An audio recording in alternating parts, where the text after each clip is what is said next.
Assalamualaikum warahmatullahi wabarakatuh. Apa kabarnya guys? Balik lagi di Radpod setelah sekian lama tidak update di podcast yang satu ini. Podcast yang tidak ada pendengarnya sampai sekarang. Anyway, kita bentar lagi kan mau ganti tahun ya, tahun baru gitu. Selama setahun apa aja guys yang kalian lakukan? Perubahan-perubahan apa aja yang kalian rasakan selama dari awal tahun sampai sekarang gitu. Hal-hal apa aja yang kalian pelajari. Terus apa aja yang sudah kalian ubah dari tahun 2023 ke tahun 2024 ini guys. Kalau dari aku sih jujur banyak banget ya. Banyak hal yang terjadi di tahun 2024 ini. Salah satunya yang paling berkesan tuh adalah aku akhirnya dapetin pekerjaan baru, alhamdulillah. Dan beruntung banget, bersyukur banget diterima di perusahaan yang memang sangat membutuhkan skillku yang sangat spesifik ini.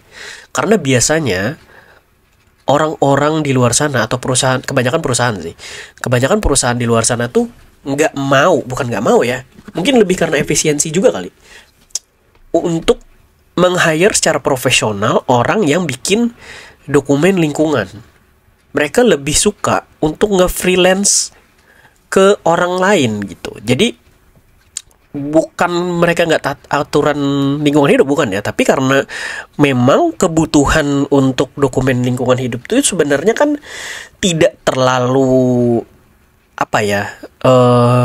dibilang signifikan juga enggak. Sekarang tuh dokumen lingkungan hidup tuh bener-bener jadi salah satu syarat untuk bisa menerbitkan perizinan berusaha gitu. Jadi makanya penting banget punya orang yang tahu dan bisa bikin dokumen lingkungan hidup. Nah, permasalahannya nggak semua perusahaan itu mau nge-hire seseorang secara profesional untuk bikin dokumen lingkungan hidup kayak secara khusus gitu, pribadi gitu. Biasanya mereka ya hire freelance aja gitu, di freelance kan dokumennya mereka bayar sekian juta udah jadi gitu. Nah, perusahaanku ini alhamdulillahnya mungkin mereka udah pengen taat secara aturan lingkungan hidup gitu ya, mencari posisi yang aku isi sekarang gitu. Dan gue akui posisi ini tuh sangat jarang ada di perusahaan lain. Karena selama gue kerja di perusahaan ini kan gue coba mantau perusahaan-perusahaan lain juga gitu. Adakah perusahaan lain yang mencoba melakukan hal yang sama kayak perusahaan yang gue kerja sekarang gitu? Ternyata nggak banyak guys, malah sangat jarang bisa dibilang. Susah untuk nyari perusahaan yang rela menjadikan satu posisi hanya untuk bikin dokumen lingkungan hidup, jarang banget. Makanya gue bersyukur banget kenapa perusahaan gue yang sekarang ini benar-benar meng-hire gue hanya untuk mengerjakan dokumen itu. Padahal sejarahnya gue di tahun 2023 tuh nganggur setahun bahkan. Mereka masih percaya sama gue, makanya gue mau coba untuk all in juga gitu ke mereka. Nah, selain dapat kerjaan baru, apalagi ya? Yang paling signifikan sih itu ya. Selama 2024 ini ya banyak hal lah ya. Dari kerjaan baru itu gue ketemu orang baru, pengalaman baru, ilmu baru udah pasti gitu ya.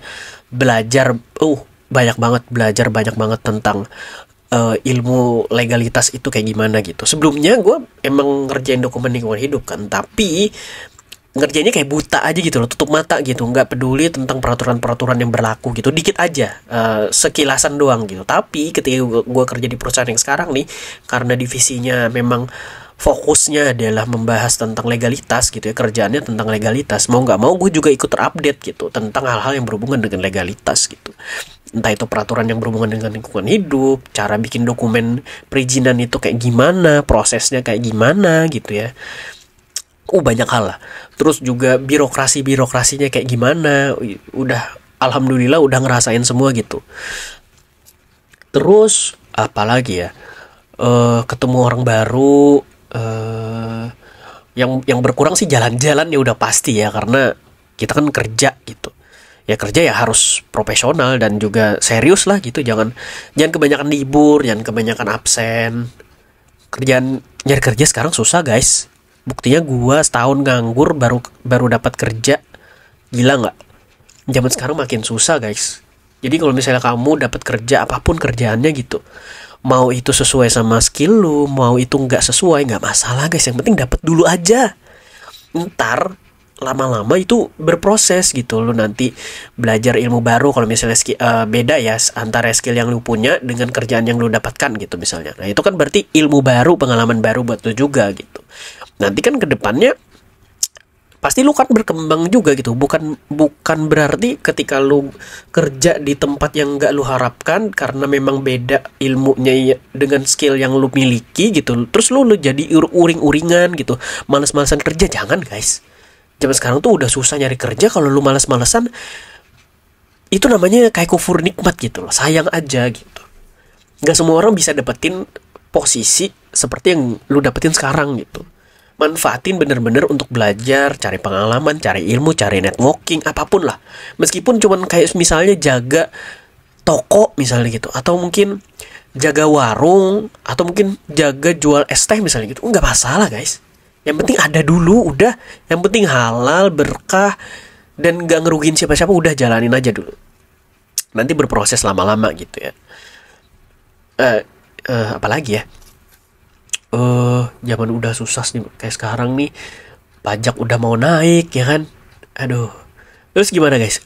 Resolusi-resolusi kalian yang kalian tetapkan di 2023, sekarang di 2024 udah dijalanin semua belum? Kira-kira? Kalau menurut gue ya, resolusi kayak begitu tuh cuman formalitas doang sih. Sisanya nggak akan dijalanin dah.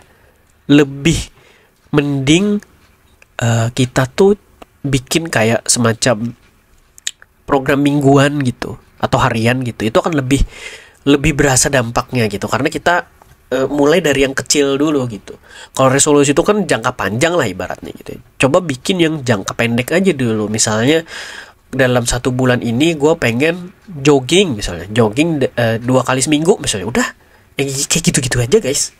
Gak usah yang terlalu muluk-muluk, gak usah terlalu yang fancy-fancy, yang terlalu bombastis. Udah yang ringan-ringan dulu aja, yang bikin lu setidaknya jaga kesehatan lu, terus jaga keuangan lu, terus juga jaga networking lu. Udah, kalau tiga-tiganya itu bisa lu jaga, meskipun resolusinya nggak muluk-muluk, nanti selama setahun akan kelihatan kok hasilnya.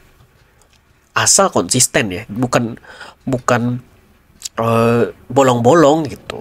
Selama setahun ya konsisten dijalanin aja gitu. Kayak gue tuh ya, setahun nganggur tuh, gue target gitu. Sehari minimal gue kirim 2 lamaran. Sehari minimal gue kirim 2 lamaran. Bayangin selama setahun berapa yang gue kirim guys. Dalam setahun 2 kali 365 hari, anggaplah misalnya 300 hari aja gitu, 2 bulannya banyakan libur gitu misalnya, 300 hari lah, kali 2 udah 600 lamaran yang gue kirim guys. Gila gak? Itu yang kehitung tuh. Kan target gue 2 ya, tapi kan gue biasanya kirim lamaran tuh pasti lebih dari 2 tuh. Kalau misalnya ada chance untuk bisa kirim lebih dari 2 ya gue kirim lebih gitu. Itu artinya 600 plus dong yang lamaran yang gue kirim pada saat gue nganggur guys. 600 plus dibanding 1 peluangnya guys. Gila gak? Sekecil itu peluang kita untuk bisa dapetin kerja zaman sekarang guys. Kalau lu gak bisa manfaatin kesempatan itu, kalau misalnya ini dari pengalaman pribadi gue aja ya, 600 banding 1 itu kecil banget guys. Itu peluangnya berapa coba?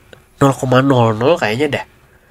Kalau lu misalnya nih peluangnya kayak gitu ya, kalau lu dapet, jangan disia-siain guys. Ini pelajaran yang gue dapet selama 1 tahun ini ya. Jangan disia-siain. Kerja yang bener, sungguh-sungguh, yang serius gitu. Jangan banyak bolong, jangan banyak alasan. Mental dikuatin, mental. Anjir, sebel banget gue lihat orang di Twitter ngeluh kerja telat sedikit, terus dihukum sama HRD, terus marah-marah di Twitter. Lah anjir, lu kerja apa mau jadi anak kuliahan anjir? Kalau lu kerja ya disiplin lah sama waktunya. Masa kalau lu telat diwajarin kayak begitu? Ini sama aja gak profesional dong. Makanya kalau misalnya lu kerja, bener-bener tanyain aturannya kayak gimana. Telat dapat hukuman gak? Apa gitu. Yang kayak gitu-gitu tuh ditanyain guys. Jangan doang. Ntar kalau misalnya lu salah, lu dihukum, lu marah-marah karena lu nggak tahu, ya salah juga kayak begitu. Perusahaan mah ada aturannya, lu aja yang nggak tahu. Jangan kayak gitu guys. Kalau misalnya lu kerja ya kerja bener-bener gitu. Jangan kalau misalnya dikasih kerjaan yang bukan job desk lu misalnya gitu ya, terus lu protes, lu marah-marah. Jangan guys. Kerjain aja udah. Itu kerjaan yang lu kerjain sekarang tuh harapan semua pengangguran guys. Jangan sampai lu mengecewakan mereka gitu. Ada ya orang yang udah dapat kerja terus ngeluhnya kayak gitu ya. Gua nggak dapat kerja, capek-capek mati-matian nyari kerja, nggak bisa dapat. Dia giliran dapat kerja ngeluhnya bukan main gitu. Mending gua aja yang kerja. Nah, salah lagi kan lu, dianggap gak bersyukur jadinya. Mental dikuatin lah guys. Dunia kerja itu sangat jauh berbeda dengan dunia sekolah, dunia kuliah. Jauh guys. Dunia kuliah, apalagi lu PKL gitu ya, magang di tempat kerja, nggak ada apa-apanya. Tidak ada apa-apanya. 100% berbeda. Kalau lu masuk ke tempat kerja, lu akan masuk ke dalam hutan belantara. Bekal lu cuma ilmu saat lu jadi mahasiswa, udah. Sama magang, udah. Sisanya lu otodidak belajar sendiri guys. Percaya sama gua. Nggak ada ilmu yang bisa lu dapetin kalau misalnya lu nggak kerja. Nggak ada. Coba aja. Kalau lu kerja gitu ya, lu pasti akan menyadari bahwa ternyata ilmu yang gue miliki selama ini nggak ada apa-apanya ya. Ya emang bener, nggak ada apa-apanya.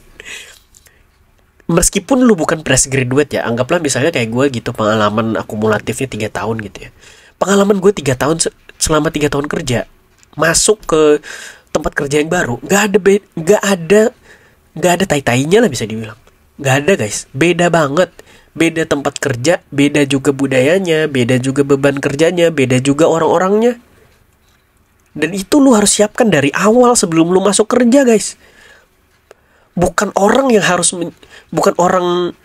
atasan lu yang harus menyesuaikan sama lu, tapi lu yang harus menyesuaikan sama budaya kerjanya dan sama atasan lu juga. Gak bisa mental bayi, mental bocah lu bawa ke tempat kerja lu, gak bisa guys. Kalau lu masih mental bayi, mental bocah, mental tempe kayak begitu, ditendang lo. Sebulan aja lu kerja, lu ngeluh segala macem, mental lu kayak tempe, ditendang. Yakin gua. Perusahaan gak akan segan-segan guys nendang orang-orang yang mentalnya tempe, lemah, bayi kayak begitu. Yang biasanya cuma merengek, nangis, manja gitu. Gak akan guys.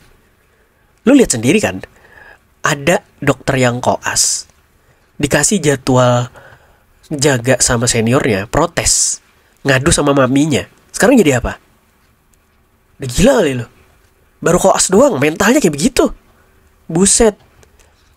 Lu lihat sendiri reply tweetnya. Kalau misalnya lu main Twitter ya, lu lihat sendiri tuh ada yang bahas kan soal berita itu. Memang jadwal koas kayak begitu kak, gitu katanya lah. Gue bilang, oh ternyata emang begitu ya gitu. Ya udah, kalau misalnya lu gak bisa menyesuaikan dengan dunia yang lo masuki sekarang, keluar bikin dunia sendiri, bikin rumah sakit sendiri, bikin jadwal koas sendiri, cari pasien sendiri, jadi dokternya sendiri, rawat jalan sendiri, udah bikin aja sendiri gitu. Nggak usah masuk dunia orang guys. Ngapain kayak begitu? Mental bayi nggak akan bisa masuk ke dunia kerja. Susah banget. Zaman sekarang udah nyari kerja susah. Mental bayi lagi. Ngapain kayak begitu guys? Ini buat semua ya, bukan cuma buat fresh graduate doang nih. Semua ini yang kayak begitu soalnya. Apalagi ya tahun ini ya. Tahun ini gue kena tipu lagi. Astagfirullahaladzim.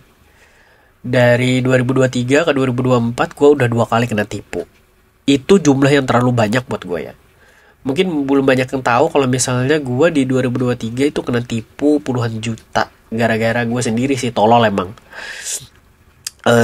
Kronologinya itu simple aja sebenarnya. Gue lagi main line, terus gue ngelihat ada teman line gue update flexing lah istilahnya ya. Flexing tentang pendapatan dia. Gue tanya kan, apa itu? Gue bilang gitu kan. Lagi nganggur nih, posisi lagi nganggur kan, nyari tambahan duit nih ceritanya. Apa itu? Gue bilang, oh ini kerjaan aku, ngapain? Nah ini modusnya nih. Modusnya adalah melike postingan atau melike apa gitu, dia jualan seller yang ada di Shopee. Udah, setiap kali kita like akan dapat komisi, katanya gitu. Nah, modusnya dari sini. Gue nggak tahu tuh bahwa itu ternyata penipuan gitu ya. Oke. Setelah itu tertariklah gue, gimana caranya? Gue bilang gitu kan. Kasih tahu, ini kamu hubungin ini, nanti kamu akan dikasih tahu caranya gitu. Ya udah, gue hubungin, di line juga nih sama. Gue hubungin, terus dikasih tahu caranya. Nanti kamu klik link ini, like postingannya, screenshot, kamu TF sesuai dengan harga yang ada di link Shopee ini ya. Tapi TF-nya nggak ke Shopee, TF-nya ke nomor rekening yang lain. Jadi gue TF-nya di luar dari Shopee. Nah, ini udah mencurigakan sebenarnya. Cuman gue karena waktu itu tolol, ya udah gue ikutin gitu. Awalnya nominalnya kecil-kecil guys, 50.000, 70.000, 80.000. Terus katanya kalau misalnya mau naik level, itu komisi makin gede katanya gitu. Oh iya, mau dong gitu kan. Nah, di sinilah mulai modusnya keluar. Awalnya 3 kali kerja dapat terus tuh. Gua TF 50.000, baliknya 60.000 atau berapa, 70.000 gitu. Pokoknya setiap kali gua TF, di TF balik itu sama komisinya gitu. Udah nih. Nah, udah 3 kali TF balik kayak gitu kan, percaya nih kan ceritanya. Ya udah, lanjut ke level berikutnya. Level berikutnya TF-annya lebih gede, ratusan ribu. Nah, di sini nih yang mulai menguras harta benda, bukan harta benda sih, harta gue doang. Sampai di titik dimana gue udah nggak bisa TF lagi karena duit rekening gue hampir habis. Gue nggak habisin 100%, hampir habis. Nggak mungkin kan gue habisin kalau misalnya gue udah tahu kayak begitu gitu. Akhirnya puluhan juta ketipu, gue sadar, dan akhirnya ya udahlah, gue relakan gitu ya. Gue muter otak gimana caranya buat bisa balikin duit gue yang hilang ini gitu.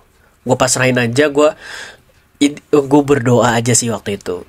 Gue baca Yasin 3 kali, gue sebut nih nama akun-akunnya gitu ya, nama 2 akun lain yang gue tahu sama nama yang ada di rekening itu, gue sebutin tuh 3-tiganya. Gue gak tahu apa yang terjadi, tapi nggak lama setelah gue baca Yasin 3 kali, surah Yasin 3 kali gitu ya, ada berita soal Mario Dandi. Gue gak tahu apakah ini ada korelasinya atau enggak.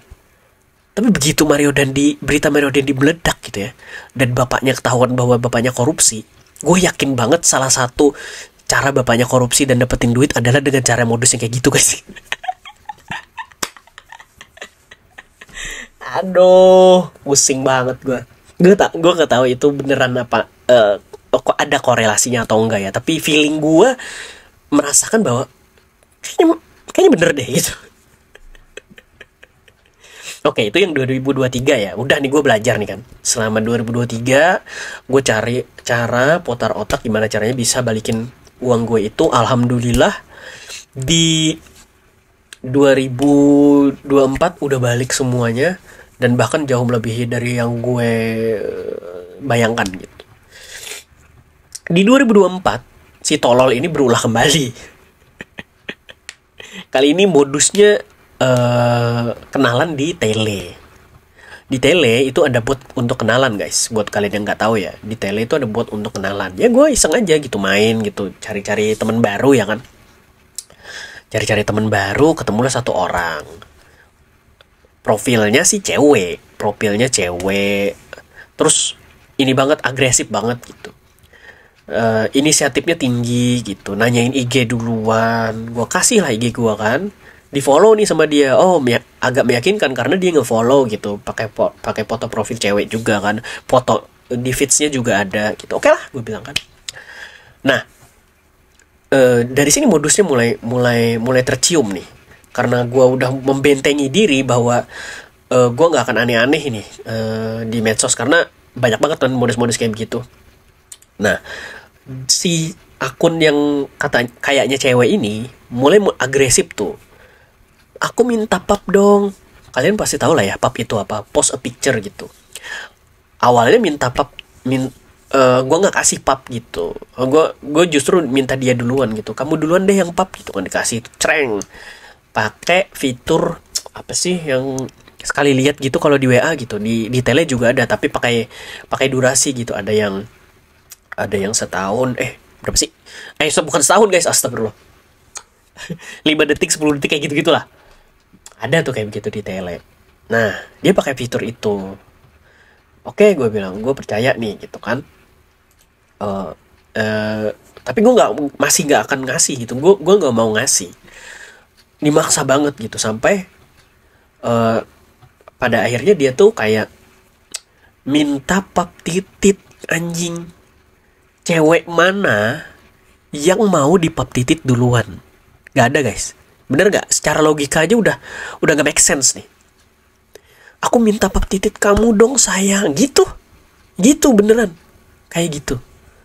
Gue nggak pernah ngasih guys. Pap titit tuh gue nggak pernah ngasih. Gue cuman ngasih pap selfie gue doang. Dengan fitur yang dia pakai juga sama. Yang pakai time distraction itu loh. Self distraction ya namanya, self distraction chat gitu. Jadi gue cuman pakai durasi 5 detik apa 1 detik gitu. Udah, itu pun selfie gue, bukan titit gue guys.